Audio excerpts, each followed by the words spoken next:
快报警！床下有个人！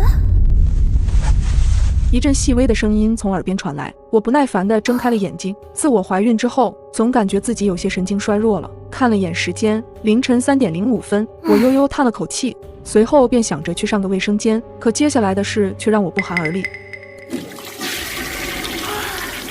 上完厕所后，我刚准备回到卧室继续睡觉，却发现厕所的窗帘竟然没有拉上。也不知道老公装修怎么想的，非要给厕所装个透明玻璃。就在我刚准备拉上窗帘时，我突然注意到床下似乎有一团黑影。我慢慢透过窗帘再次望了过去，瞬间如坠冰窖。我肯定没有看错，那是一个人。我的大脑一片空白，冷汗顺着额头滴落下来。怎么办？我该怎么办？此时的老公还躺在床上睡觉，他根本就没有意识到危险。我不确定床下的人有没有注意到我发现了他。如果我走出去，那他会不会直接对我们俩下手？不行，我得报警。我翻找着手机，坏了，手机在床头。我的身体抑制不住的发抖，必须要想办法把老公也喊到卫生间。我长呼一口气，做好了心理建设。老公，我肚子疼，我可能要生了。我颤抖着声音，大声呼喊着在床上熟睡的老公。怎么了？看到老公匆忙地跑了进来，我立马抢过他的手机。快报警！床下有个人。他看到我特别惊恐的眼神，也就愣了片刻的功夫，便硬着头皮陪着我演戏。我这就找救护车，你再忍忍。我装作肚子很痛的样子，几分钟犹如过了几个世纪般难熬。门外传出悉悉索索的声音，我大着胆子偷偷瞄了一眼，半张人脸赫然出现在玻璃窗上，我只能用尖叫掩饰着内心的恐惧，直到听见了门外咔嚓一声。走了吗？我俩没敢直接出去，又等了一会儿，确定外面没有任何动静之后，老公拿着厕所的拖把，这才缓慢地打开了门。警察很快来了，我们调出了监控，这才发现原来在凌晨3点左右的时候，他就进了我们屋子，时间距离我醒前后也就不到5分钟。然而更让我心惊的是，他手上还拿着一把刀。如果许久未见的朋友突然联系你，你会害怕吗？在吗？坐在沙发上玩手机的我，突然收到了一条消息，我皱了皱眉，这不是珊珊吗？想着毕业以后也快5年没联系了，突然间找我，这是出来喝点吗？想你了。也许是看到我没回复，他又发来2条消息，喝点。珊珊她心情不好吗？想着我俩上学时关系一直还不错，又看了眼地方离我这里不是很远，于是我欣然答应了他。我顺着导航走了过去，明明是我每天都会路过的街道，今天却格外的让人陌生。到了地方后，眼前的景象让我十分意外，因为我竟然走到了一处拆迁大楼门口，阴森的大楼散发着破败的气息，隐隐让我有些不适。这是什么地方？我嘴里嘟囔着，于是我立刻给珊珊发了消息，我到了，你在哪儿？等了好一会儿，他也没有给我回复，周围没有一个人路过，我顿时有些害怕。一阵风吹过，我吓得整个人都紧绷了起来，抱紧自己的手臂，有点不敢在这里等下去了。我赶忙给珊珊打去了电话。突然，一阵手机铃声悠悠地响起，在这寂静的夜里显得极为刺耳。我吓了一跳，愣愣地站在原地，耳听着声音越来越清晰，却迟迟没有人接听。不对，冷汗瞬间从我的额头滴落，这铃声竟然是从我身后漆黑的大楼里传出来的。我吓得根本不敢回头，立马夺命般跑了起来。回到家的时候，我的心还依旧砰砰直跳。再看了眼手机，珊珊再没有给我回复任何消息。直到第2天，闺蜜来我家玩，想到她和珊珊是一直有联系的，我便把昨晚这件事跟她讲了一遍。啊，她不是在家带孩子吗？怎么有时间这么晚出来找你啊？你等等。闺蜜直接给珊珊打去了电话。没过一会儿，我看见闺蜜脸色肉眼可见的发白，随后她按下了扩音键。啊，我没联系他呀，我手机啊前几天被偷了，才补的卡。那昨晚找我的是？那可怕的声音又开始了。啊！我不怕。已经记不清我躲在衣柜里多久了。爸爸离开前把我放在衣柜里，他说千万不可以打开柜门，否则可怕的怪物就会找到我。可是我好饿啊，喉咙也像是被火烤过一样，眼泪也不争气地流下来。爸爸，你什么时候回来啊？我颤抖着手想去推开柜门，突然一阵可怕的声音传来，我吓得立马缩回了手，畏缩在角落里，仿佛周围的一切都要把我吞噬掉。时间一分一秒地流逝着，外面的惨叫声似乎变少了。是怪物离开了吗？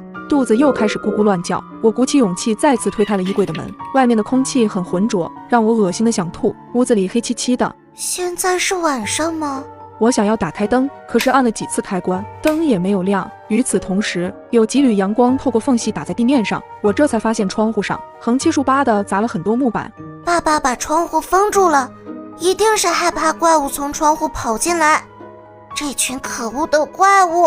我蹑手蹑脚地走进厨房，翻来翻去却找不到一点吃的，水龙头更是一滴水没有。我太渴了，只能喝点花盆中积下的水，想吃花叶充饥，却怎么都嚼不烂。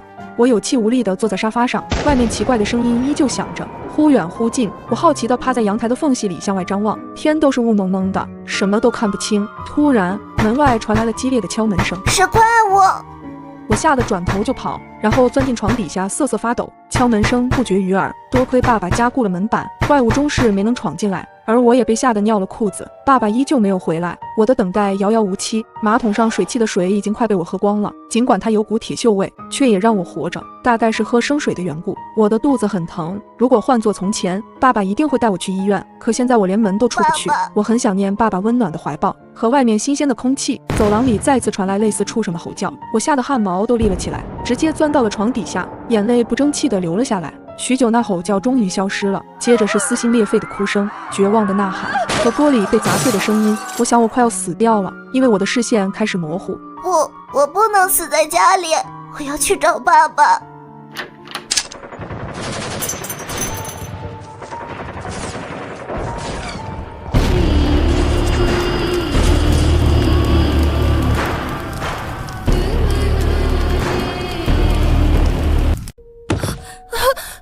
糟了！你有本事出来！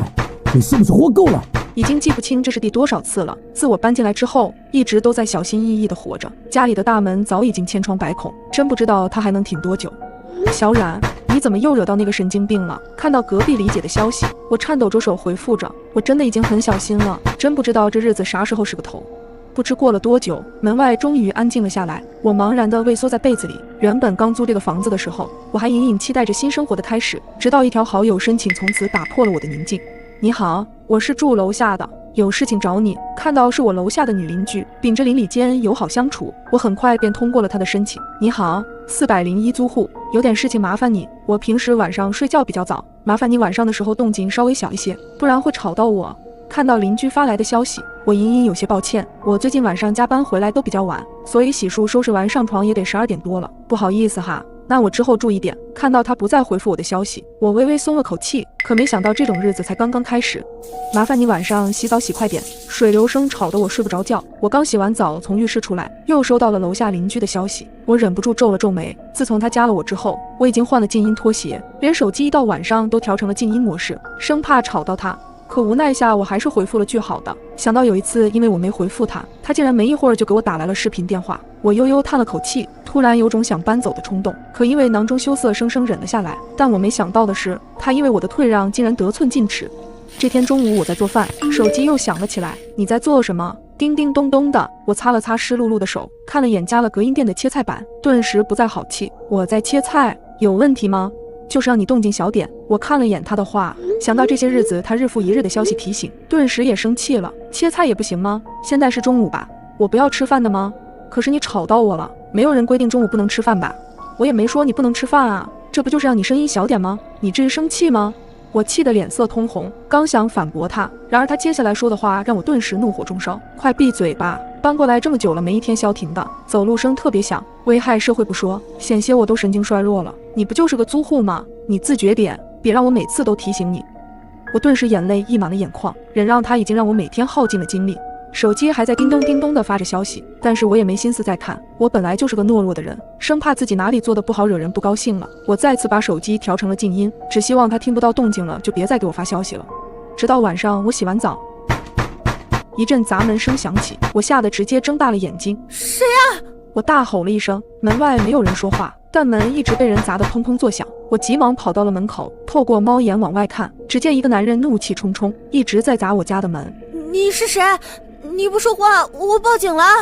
我的声音中都带着一丝颤抖，不断吞咽口水，强迫自己冷静下来。开门！你再吵，老子就弄死你！一道带着怒意的男声伴随着砸门声响起。我死死捂住自己的嘴巴，着实被他的行为吓到了，颤抖着手赶忙报了警。警察到的时候，楼下的人已经回去了。我哭着打开了门，邻居李姐听到动静也跑出来帮我说了几句话。在了解事情经过之后，便带着我们上门做了调解。看着楼下301的男人客客气气面对警察的样子，我感觉刚刚经历的一切似乎和做梦一般。但同时让我疑惑的是，我自始至终都没见过他家的女主人。看着他再三保证之后，我才回到了家，但是也就消停了几天。紧接着又开始肆无忌惮的砸门，保安、物业也来了不知道多少次，但依旧没有作用。直到最后，我还是无奈的搬走了。如果你也遇到这种邻居，你会怎么办？如果半夜有人敲门问你借东西，又声称是你的邻居，你会开门吗？我最近刚租了一套房子，虽然是个老小区，但是社区治安还算可以，我便安心住了下来。可刚住下没2天，夜里的一次停电彻底打破了这份宁静。大概夜里11点钟，刚准备入睡的我被敲门声惊醒。我想打开床头灯，却发现竟然停电了。我皱了皱眉，门外的敲门声还在继续。我不耐烦地回道：谁呀？阿姨你好，我是住在对门的珊珊，请问你家有蜡烛吗？听着询问声，好像是一个小姑娘的声音，但我透过猫眼望去，楼道也漆黑一片，什么都看不清楚。阿姨，你家有蜡烛吗？见我没回复，门外的声音再次传来。我暗道糟糕，这才刚来就找我借东西，那以后岂不是没完没了了？我一直有点社恐，跟不熟悉的人，哪怕是小孩子都不想有过多的交集，索性我冷冷地回复了句没有。可门外的人似乎并没有听出我的冷淡，突然笑了起来，话中还带了一丝得意。阿姨，我就知道你家没有，妈妈怕你害怕，让我给你送蜡烛来了。他的一番话倒是让我感到了一丝愧疚。映着手机的灯光，我准备开门的时候，猛然间我注意到一个细节，因为手机刚好停留在了 WiFi 的连接页面，我发现很多 WiFi 设备的名称依然挂着。这是不是意味着，并不是整栋楼停电，而是只有我家停电了？想到这，我不禁背后一凉，门外的敲门声还在继续。阿姨，你开个门吧，我把蜡烛给你。此刻，门外的声音好似催命般的响起，我死死咬住嘴唇，看了眼房门已经反锁后，便再没给他任何回应。直到第2天家里依然没有电，我联系了物业才知道，原来真的是我家的电闸被人动过，而且这栋楼根本没有一个叫珊珊的小女孩，这不禁让我一阵后怕。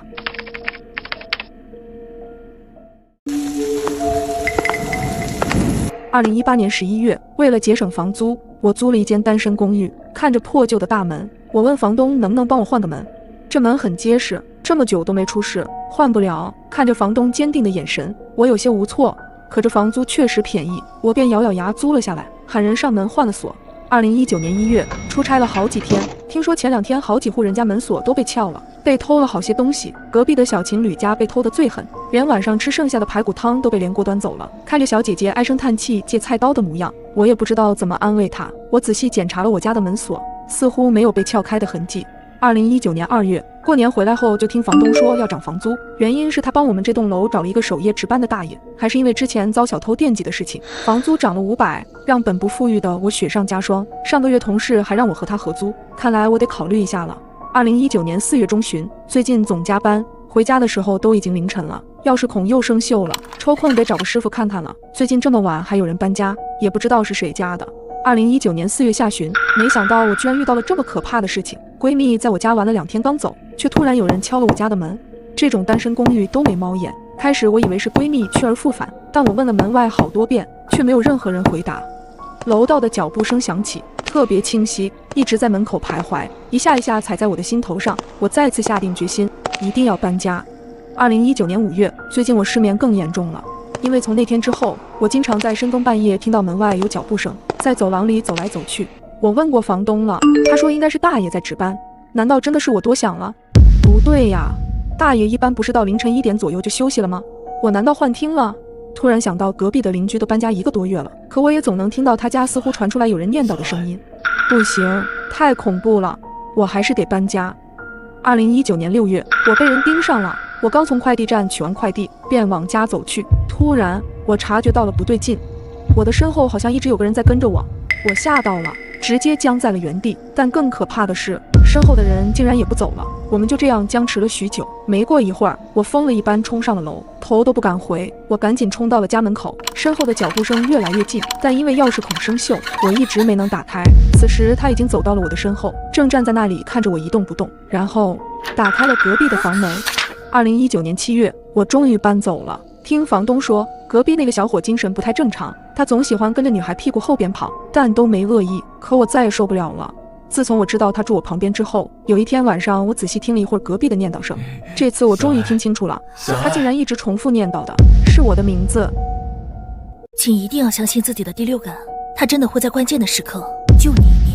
那天刚聚会完，已经12点多，我搀着喝多的闺蜜正准备送她回家，走到楼下的时候，我才发现她竟然忘了带门禁卡。正在我不知所措时，门却突然打开了，一个男人从门缝里探了出来，手上正接着电话。出于礼貌，我说了声谢谢，便搀着闺蜜继续往前走。进了电梯后，我突然发现那个男人正好站在我们身旁，他的眼光一直在上下打量着我们。闺蜜没有丝毫的防范意识，她直接伸手就想去按楼层按钮。出于女人的第六感，我立即制止了她，拉住她的手假装聊着天，余光却一直瞥着旁边的男人。男人见我们迟迟没有反应，他便按下了顶楼24楼的按钮，这就意味着他一定会先知道我们停在哪个楼层。此时我已经预先脑补了一些可怕的剧情。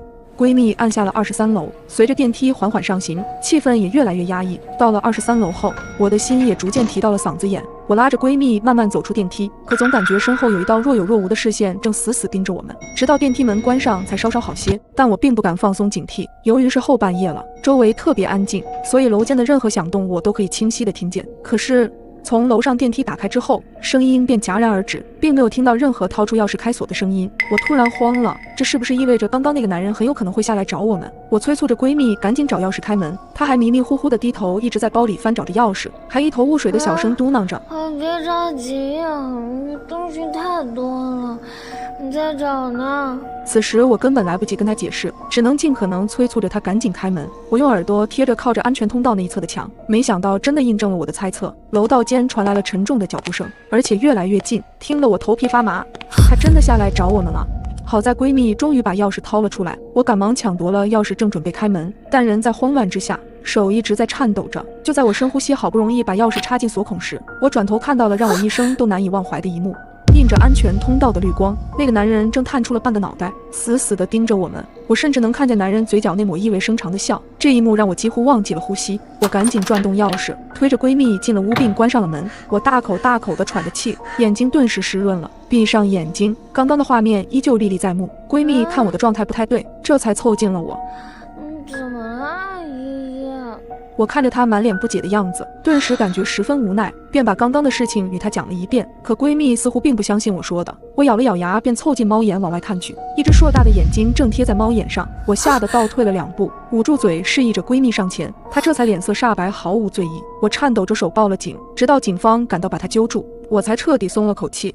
后来才知道，他其实是这栋楼10楼的业主。那天看到我们2个姑娘，其中一个还喝多了，便见色起意。如果我没送闺蜜回家的话，闺蜜会遭遇什么便不得而知了。所以朋友们，自己一个人住真的不要太晚归家，如果偶尔晚归，也尽量保持清醒警惕的状态，一定要注意安全。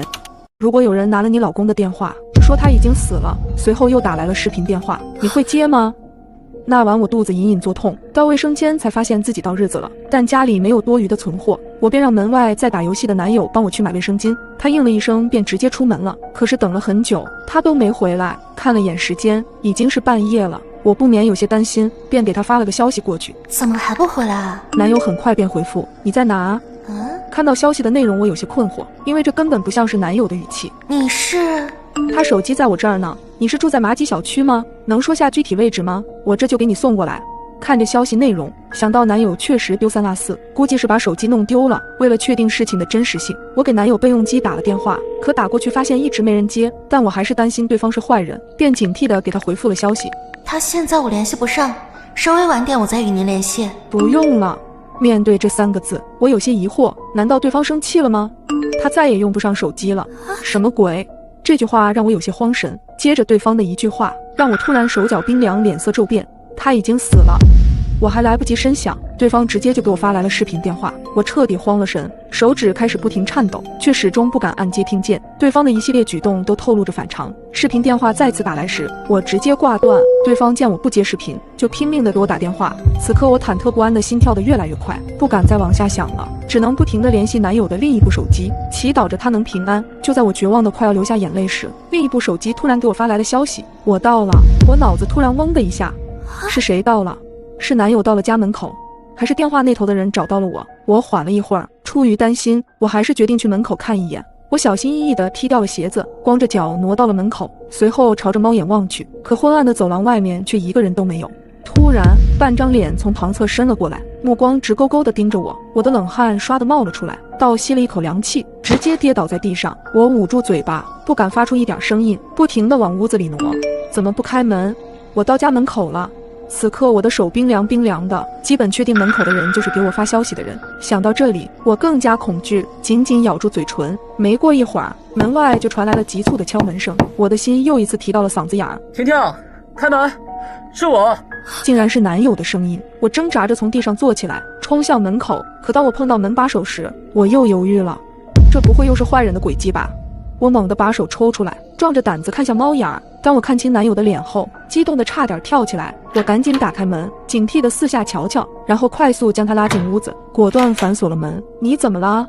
男友一脸不解。我用力搂住男友的脖子，带着哭腔讲述了刚才发生的惊险一幕。他这才意识到自己的手机丢了。怪不得一直有人在给我的手机打电话呢，接了电话又不说话，我觉得很奇怪，后来干脆把手机给静音了。刚才还有一个人一直在鬼鬼祟祟的在门口徘徊，看到我从电梯里面出来，就神色慌张的离开了。经过我俩的分析，男友因为怕麻烦，所以他的手机密码一直设置的4个0，这才让那个坏人直接破解了。至于手机是被偷的还是丢了，就不得而知了。随后我们商量着说，如果这个人再打电话或者发消息来就报警。可是等了许久，那边与我们再也没有了联系。想着多一事不如少一事，我们干脆在隔天补了一张卡。丢的手机也是老款的，正好换一台新的，也没必要再去找了。本以为事情已经结束了，可几天后，小区业主群里的一条通知再次让我们紧张了起来。大致的意思就是提醒女性业主夜间出行注意人身安全，因为最近有不少女性业主反映自己被陌生男人尾随的情况，有的家里门把锁被拧，还有的是被人狂按密码锁。随后小区群里又描述了那个人的体貌特征。读完这些内容后，我的手心儿全是汗。男友若有所思地告诉我，那晚看到的应该就是他。难道从那晚开始，他就一直徘徊在小区里，对女性伺机下手？这样想着，我的鸡皮疙瘩又冒了出来。从那之后，我们就匆忙搬了家，后来的事情就不太清楚了。所以大家也一定要留个心眼，我们的手机密码不要设得太简单，不要给坏人有任何可乘之机。我感觉当时差点就没命了。事情的起因是因为我点了一份外卖，那天我和往常一样，在总吃的那家外卖店下了单，随后便窝在沙发上，一边刷着手机，一边等着外卖。大约过了半个多小时，门外便响起了敲门声。外卖。因为实在太饿了，我迫不及待地起身去开门，把门缓缓打开了一条缝。透过门缝看到一个身穿红色衣服的外卖员，他的目光落在我身上，然后就赶紧挪开。那一瞬间让人感觉挺不舒服的。您好，您的外卖。他透过门缝把餐递了过来，我小声地说了句谢谢后便接过了外卖，随手就关上了门。在检查完外卖小票和封口贴后，便开始聚精会神地拆着包装。然而就在这会儿，敲门声又突然响了起来，因为没啥心理准备，就被吓得一个机灵。随后我不悦地大声喊道：谁呀？不好意思啊，刚刚有一瓶赠送的饮料忘记给你了。听到还是刚才那个外卖员的声音，我也微微松了口气。来了。门再次被我打开了一条缝，接过了饮料。然而就在我接过的瞬间，手上传来的感觉让我明显意识到重量的异常。我又仔细看下了瓶口，明显是已经被人开过的痕迹。我顿时起了警觉之心，第一时间我就想赶紧把门关上。可就在这时，一股强劲的力道从手上传来，我还来不及反应的时候，一个人影也瞬间闪了出来。我惊慌的如同冷水浇身，本能的大喊起来：你干嘛？